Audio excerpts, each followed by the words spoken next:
Okay, obviously we know Ananta is not going for the gacha route. They're trying to go for a open world city anime and RPG game. They're trying to go for something unique with a wider experience, a lot of immersion and stuff. They're completely abandoning the character gacha. That's what we specifically know of. They're abandoning the character gacha. But we do not know if they're going for a weapon gacha. Probably not. That's probably not happening. Whether they're going for costume gacha, that's something we do not know. We don't know at all. They could go for a costume gacha, they could go for a decoration gacha, they could go for a vehicle gacha. We don't know.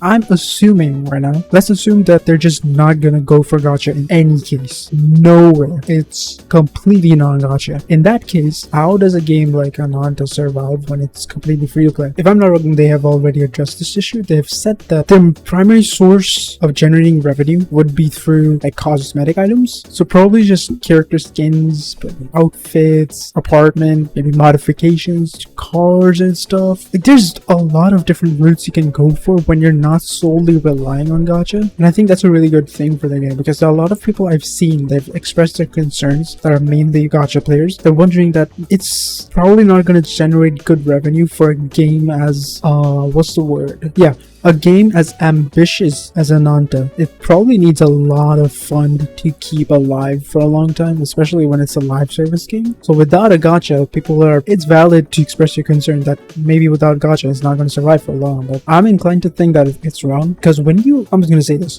when a product is good, people are going to consume it. As an example, I'm going to use Steam against all gaming market competitors. Epic gives out games for free, sometimes really good games. Some other places give out different games, but the way Steam treats its customers, the way Steam gives out different discounts, the customer service they give, the way the customer feels appreciated by Steam, it makes customer lean towards Steam even more, despite them not giving away free games that often. Like for example, you'll find Hogwarts Legacy in Epic Games for free, but Steam is gonna sell that game in like 80% discount, and people are gonna gravitate towards Steam, because Steam, even without the customer service, is an amazing software. It does not blow, it feels amazing to use. The Steam customer service is amazing, and the library is just so comprehensible. Steam is just so good, and that's the point I'm trying to make in terms of Ananta. But if the game feels so fucking amazing and it treats you so good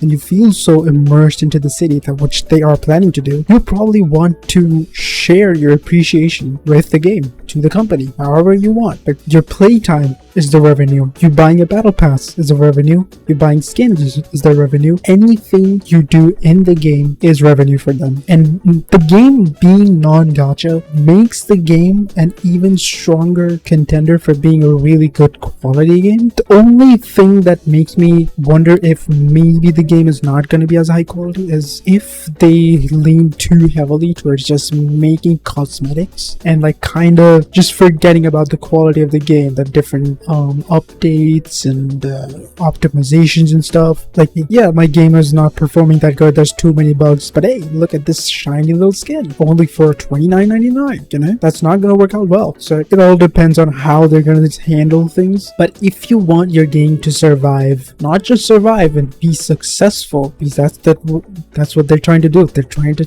set a trend. They're trying to reach a new ceiling in this industry, which they've already stated. They must pump this game out with incredible quality and give the players the best experience without being greedy. The instant you're being greedy, you're fucked. This game is completely fucked. If you're being greedy for even one instant, you can be greedy when you're like 4 to 5 years into the game. That's when you start being greedy.